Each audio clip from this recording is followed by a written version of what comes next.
17వ అధ్యాయం లోపల శ్రద్ధాత్రయ విభాగ యుగం చాలా చక్కగా చెప్తాడమ్మా. మనం ఏ విధంగా మనుగడ సాగించాలో ఈ అధ్యాయం చాలా బాగా చెప్తాడు. మీకు ఒక చిన్న ఉదాహరణ కూడా చెప్తాను. ఇందులోపల శ్రద్ధాపూర్వకంగా శ్రద్ధతోటి ఎవరైతే శుభకార్యాన్ని, మంచి పనిని, సత్ సంకల్పాన్ని చేస్తాడో అతడు ఏం చేయాలి? చేసేటప్పుడు, మంచి పని చేస్తున్నప్పుడు మనం సంకల్పం చెప్పుకున్నప్పుడు దైవాన్ని మనం స్మరణ చేస్తాం కదా, అట్లాగే పరమాత్మని స్మరిస్తూ పరమాత్ముడిని, అతని నామాన్ని ఉచ్చారణ చేస్తూ మనం దాన్ని ఆరంభించాలి.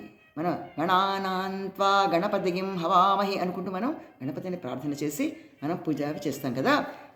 పెళ్లి చేసినా, లేకపోతే మనం ఉపనయనం చేసినా, పుట్టినరోజు పండుగ చేసుకున్నా అని చేస్తుంటాం కదా.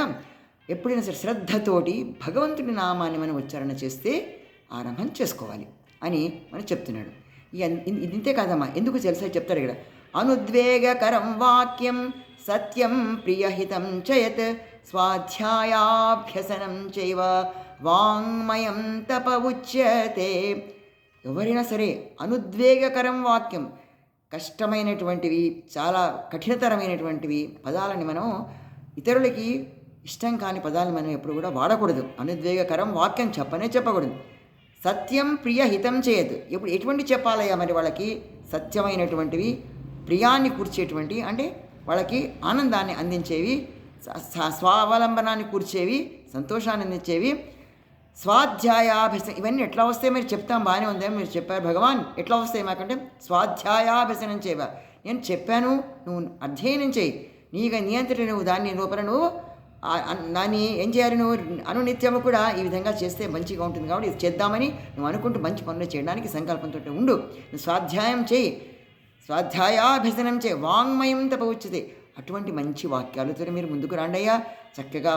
చక్కగా మాట్లాడండి, తీయగా మాట్లాడండి, అందరితోటి మధురమైనటువంటి భాషణ చేయండి. వాటి వల్ల వాళ్ళకి స్వావలంబనం దొరుకుతుంది. ఇవి ఎట్లాగైతే కష్టంలో ఉన్నప్పుడు దగ్గరికి వెళ్ళి, అమ్మా ఏం కాదమ్మా, మీకు బాగా అయిపోతుంది, చక్కగా అయిపోతుంది, తగ్గిపోతుంది. నిజంగా కూడా మీరు మాట్లాడే మాటల్లో శబ్దానికి అంత మంత్రవాక్యం అనమాట. శబ్దం ఒక మంత్రవాక్యంగా. మంత్రాలకు చింతకాలు రాలుతాయంటే రాలుతాయి. మంత్రానికి ఆ శక్తి ఉంది. మంత్రం అంటే శబ్దం. మంత్రం అంటే మననా త్రాయితే ఇది మంత్ర అను 10 సార్లు మననం చేసి చెప్పేది కదా మంత్రం అవుతుంది. ఎప్పుడైతే పదే ఆ పదాన్ని మనం ఉచ్చారణ చేస్తూ వచ్చామో అది మంత్రమైందో, ఆ మంత్రం శబ్దరూపంగా ఎప్పుడైతే బయటకు వచ్చిందో శబ్దానికి ఎంతో విలువ ఉంది అని చెప్పి ఇప్పుడు శాస్త్రజ్ఞులు చెప్తున్నారు. మన వాళ్ళు ఎప్పుడో వేద స్వరూపంలో మనకి ఎప్పుడో అందించినటువంటి అంశాలను ఇప్పుడు బయటకు వస్తున్నాయి. అందుకని నాసా వాళ్ళందరూ కూడా చూపిస్తున్నారు, మీరందరూ చూస్తున్నారు, వింటున్నారు కూడా. కాబట్టి ఏం చేయాలి? మనమంతా కూడా శ్రద్ధతోటి భగవన్నామస్మరణ చేస్తూ మంచి కార్యాన్ని మనం ఆరంభించాలి. ఇది మనం ఒక రూల్గా పెట్టుకోవాలన్నమాట. తప్పకుండా చేయాలి.